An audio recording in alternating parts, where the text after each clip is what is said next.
Ben hepsini kontrol edeceğim. Tamam mı? Bu araçtan dışı var.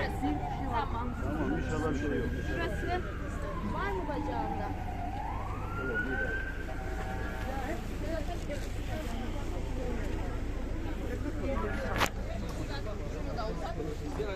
Genel bilimlere iyi yapacak.